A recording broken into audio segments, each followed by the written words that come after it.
Hey guys, how y'all doing? Welcome to Chris's Storytime. Today, I'll be this is Storytime episode number 3. I will be talking about me, my episodes, my stories. Let's talk about health. Okay, as of course you know, throughout the videos I've been posting, I have mental health. I have schizophrenia. I have diabetes. I have lupus. I'm bipolar. Um, there's a lot of things that I have. I have a lot of things that's going on with me right now. Health wise, I'm kind of bad. I can't move. There's a certain point where I want to tell you. There's a story about that. Well, I was with my ex girlfriend, and one day she came out of nowhere and she started beating me. And you know, physical health went down the drain. And plus, you know me. As you get older, it hurts even more. Um, I'm not gonna put this on her. It's kind of my fault because I kept letting it go. But um, how I got all this stuff is like weird. I got sick due to the point that what happened to me in the past when I was little, what happened to me when I was growing up mentally, what happened to me, what school wise, made my mental go down. I was that bad. I was that bad. I got put in charter. Charter. I got put in Memorial, the 6th floor, 7th floor. I got put in the hospital. For attitude adjustments and all that. But that's another topic for another story. But make sure y'all take care of yourself. Um, hopefully, hopefully we can take care of yourselves and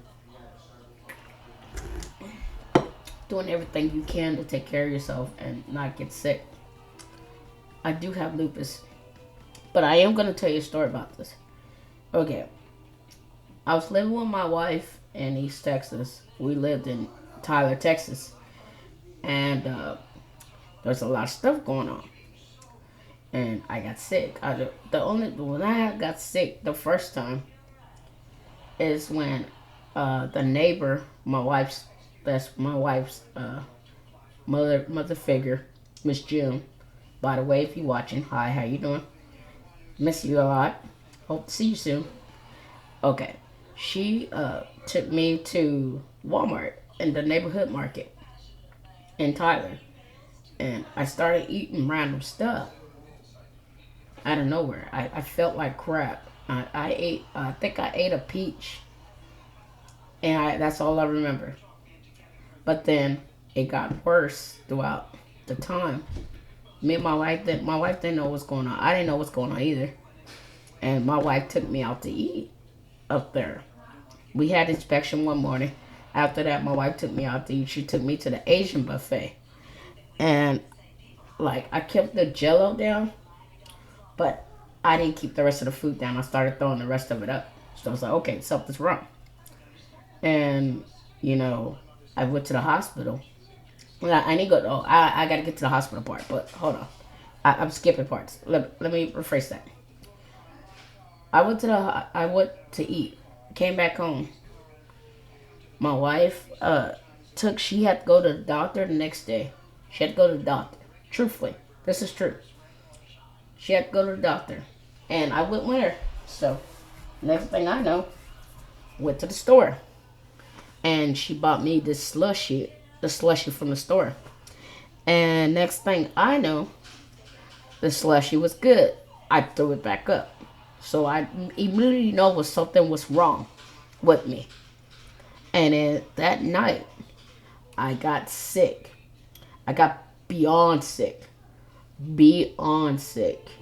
And I told my wife, Danielle, I was like, I smell something sweet. It was like a fruity smell. I didn't know nothing was going on. All I know is I feel a smoothie frail. I got so angry with her the next morning. Next morning, I got angry with Danielle.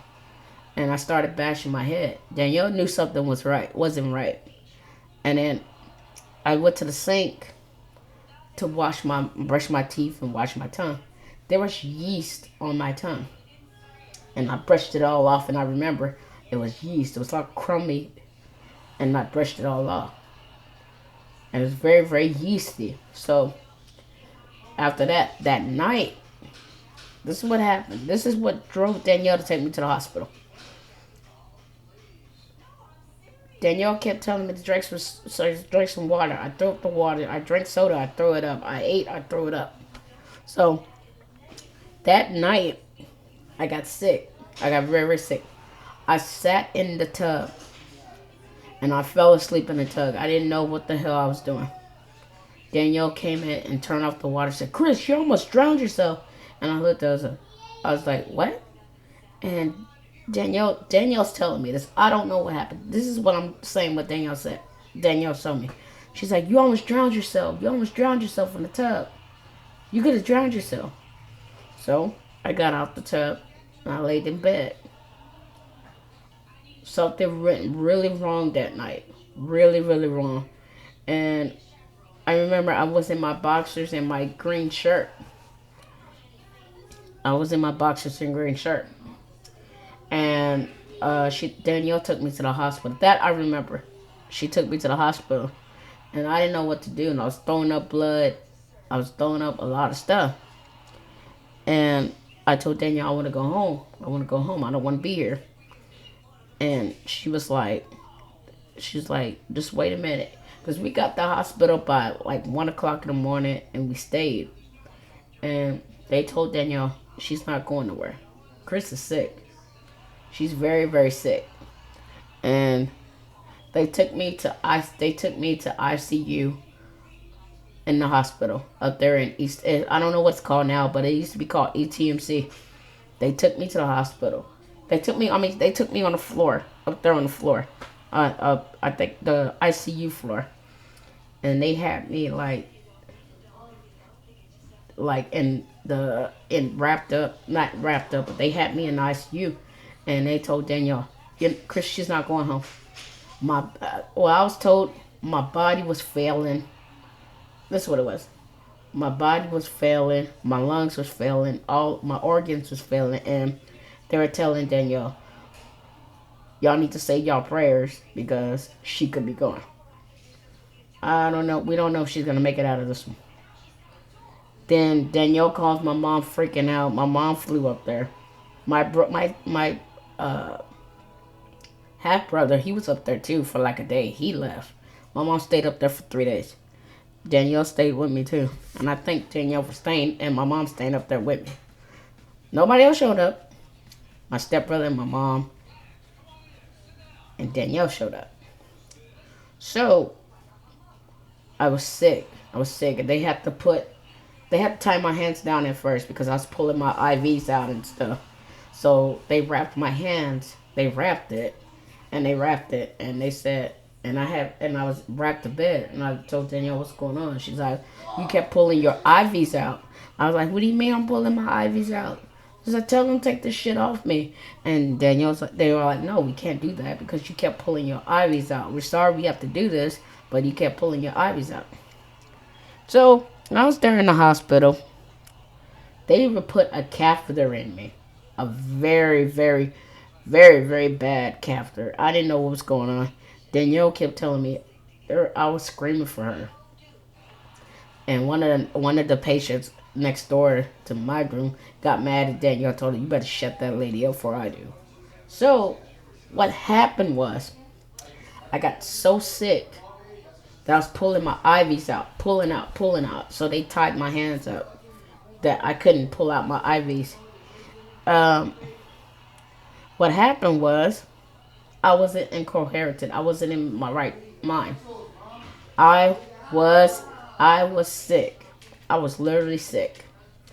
And they told Danielle, like, "You need to say your prayer. Y'all need to say your prayer. She's not gonna survive this one. Her body's shutting down. She's too sick. She's way too sick." And my body was shutting down. My organs was shutting down. My lungs were shutting down. I couldn't poop. They had a catheter in me. They stuck a catheter in me. I couldn't move so much. They have to stick. Okay, where's the scar at? There's a scar I have right here. So, here it is. There's a scar that I have right here. Look, I'll show you. It's right there. It's a scar I have right there. See it? And the scar I have right there is when they stuck that long thing in because they couldn't get a like blood drawn out the needle, so they stuck something in. It's like a red blue thing in, and they took my blood and everything. So I couldn't walk. I couldn't use the bathroom. They had me on catheter. I didn't even know I had a catheter. I didn't know that. But all I know, I was told I was screaming my wife's name to get me out of there. To get me out of there. To get me out of there. I was screaming her because I wanted her to come, rescue me or something. But anyways, I laid in bed. I had to drink liquids. I think for 2 weeks. No, a week and a half. I had to drink it. It felt like forever, but it was a week I had to drink liquids. I had to drink the chicken broth and the beef broth. It was nasty. It was tragic. It was very, very nasty. You had no idea what I had to go through. It was a dark time for me. And I felt I don't know what to feel. I feel awkward about that. And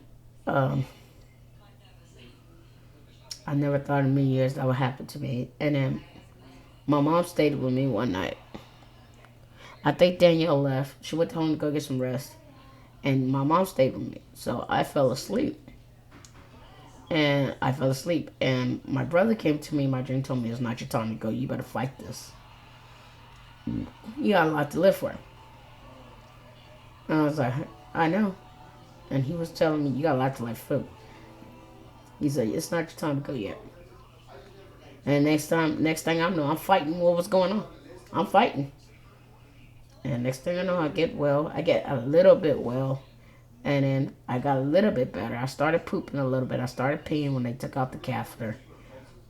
They were like, wash me because I couldn't move my body. That's how bad it was. And I'm allergic to morphine. Bad news, but yeah. Because the morphine, I felt like blew up with morphine. I swelled up, I was red, and that's when the doctors told her I had diabetes, I had type 2 diabetes, and I had lupus. That's when I found out I had lupus and type 2 diabetes. And, they wanted to take my gallbladder out. I haven't even took that out yet. It was okay though. But it was kind of my fault letting myself get that bad. It was kind of myself to get that bad. It was kind of my fault. I feel stupid for doing that. It's just, I felt stupid. I never thought in a million years. That I was going to get sick like that. And, I sit here and I wonder, I'm like, man, like, what would happen if something happens to me? And then after that, I got a little bit well. A little bit. I got a little bit well. And then after the little bit well, they put me down to the second floor. It was the recovery floor. I started eating. They still gave me the chicken and broth. But then I started eating solid foods. I didn't throw it up. This time. They had, the food was good, but the only thing that wasn't good was the salmon. It was nasty as hell. The salmon was nasty with the asparagus. They gave me that crap. It was nasty. Never again. But I learned my lesson from that. I learned myself for that. And, I learned my lesson, like, not to let myself get like that again. So I've been watching and here and there what I've been eating. It's gotten worse. I moved back here to Corpus. I don't know why that I should just stayed in East Texas. I miss up there. But I just, I'm gonna tell you right now. I miss the point that I got sick a couple of times down here too, but I needed my shot. So now they have me on insulin shots and, like the insulin shots. They have me like on the insulin because my diabetes is bad. They still working on me with my rheumatoid arthritis, so she could see what I have. This is when my ex-girlfriend would bite my hand, tear it up, beat me, hit me, knock me in the face, and all this stuff. Hit me with broomsticks, and it's just a whole bunch of nonsense shit. I left her, so I'm married now, so I'm good. I don't need her. I don't want to be back with her, and I hope she got the hint of that. I do not want nothing to do with her. But anyways, don't let your health get to you. If you feel sick or feel unworrisome, get to the hospital or call your doctor ASAP. Don't go like I did. But in other words, I've been taking care of myself. So yeah. Alright. That's the end of that story.